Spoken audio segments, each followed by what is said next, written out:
I'm Chops Lambourn and welcome to another edition of GVL TV, proudly sponsored by Gagliardi Scott. Great people, great results.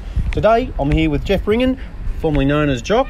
How are you doing, mate? Yeah, very good. Lovely day here at Tap. It is. It's a great day for football. Now, a little bit about yourself in the club and your role with the club as a trainer and everything like that. All right. Basically, I started the club in 1980 when, in its infinite wisdom, the education department sent me out of northern Melbourne into Rochester, and I've been here for 39 years since. Yeah. Married a local girl, 3 lovely kids who have played with the club and still playing with the club.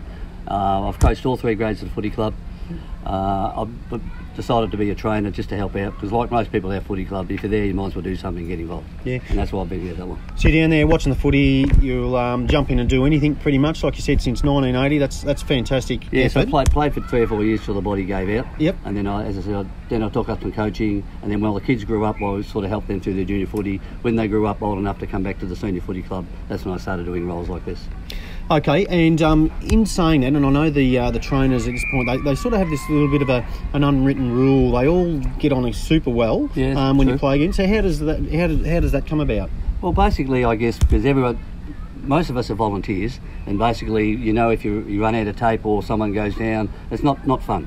So basically, you help. It's a bit of a brotherhood. A guy from Marupna came to me one day and needed some steri strips. So I gave him the steri strips and said, "Yeah, don't worry about it. Fix it up next time." Same thing at Chef Swans, and we get to know each other. So when we walk into the game, I missed some ice, haven't got that. And as soon as someone goes down badly, they all come and help each other. It's great. A little bit about the kids coming up. They're netballers, footballers. Eldest son stopped playing last year. He lives in Melbourne. He came back and played for a few years in the seconds. Son number 2, not keen at the minute, and hopefully he will, because when he gets going, he's a very capable player. So he's sort of having a bit of a hiatus or a year off. And the girl I had to have, my daughter Tess, she did an ACL.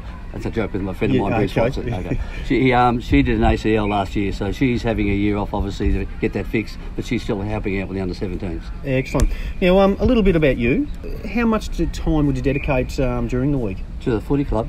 Well, basically, on a training night, you sort of start there at 4:30, 5 o'clock, and help the thirds on the ground, get the players onto the ground, prepare or do a recycle of all the stuff that you need to done, or replenishment of all the supplies. You do that twice, Tuesdays and Thursdays, and then Saturdays, depending on how many grades you're here. Well, I'll be here at 9 o'clock because I'm helping the new trainers in our thirds. I'm helping them get started and find their feet. So I'll start here at 9 and virtually won't see very much of the footy, and I'll finish about 6. Okay.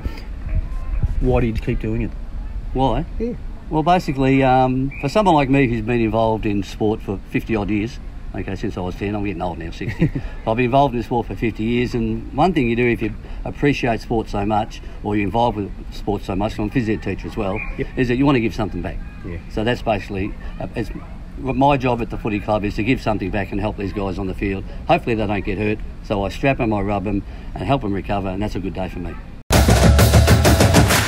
All right, we're going to stop the serious stuff. Okay, we want to get into the fun. We're going to get to the fast 10. All right. What do you reckon? You good for it, you reckon? Oh, I'll have a crack. We'll see. All right, that's what I like to hear.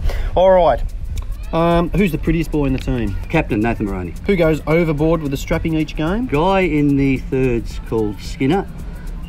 He has 2 shoulders, 2 ankles and a thumb. Jeez, and he's only playing thirds. Okay. Oh, sorry, seconds. Seconds, that's all right. Yep. Who secretly loves Married at First Sight or The Bachelor? Elliot Taylor will probably follow that a bit. He's a bit of a young bloke. He likes those sort of shows. That one.